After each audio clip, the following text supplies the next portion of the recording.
スモークサーモンを作りました。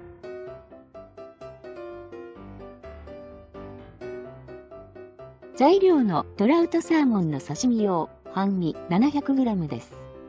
この大きさではスモーカーに入りませんので半分にカットしました。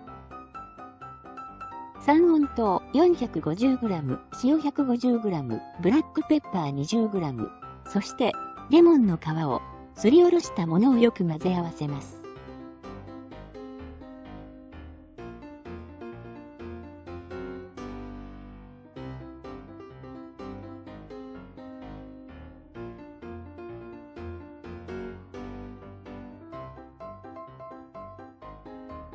三温糖と塩たちを合わせたものをバットに敷き詰めます。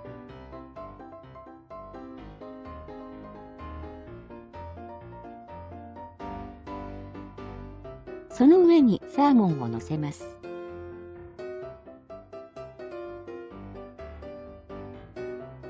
サーモンの上に残っている三温糖と塩たちのブレンドを振りかけます。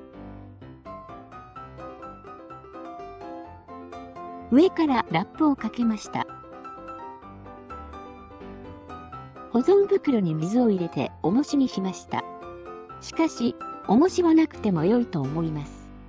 イメージ的に重しをした方が水分がよく抜ける気がしたのでやってます。この状態で24時間冷蔵庫で保管します。24時間後のサーモンの状態です。かなり水分が出ています。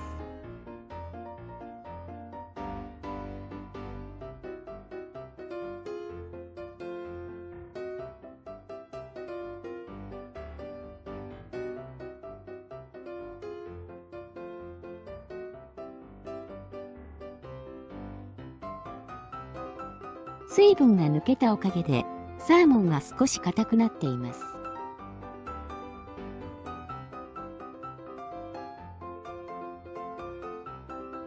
水道水で表面のスパイスを洗い流します。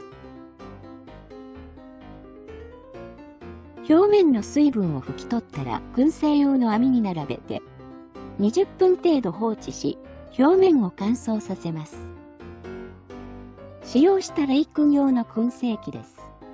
コールマンのパーティーグリルとユニフレームのフォールディングスモーカーを金属のダクトでつないでいます。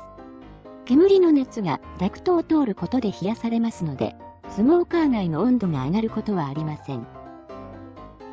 外気温5度のこの日は、燻煙中のスモーカー内の温度も5度をキープしていました。この状態で12時間いぶしました。燻製終了です。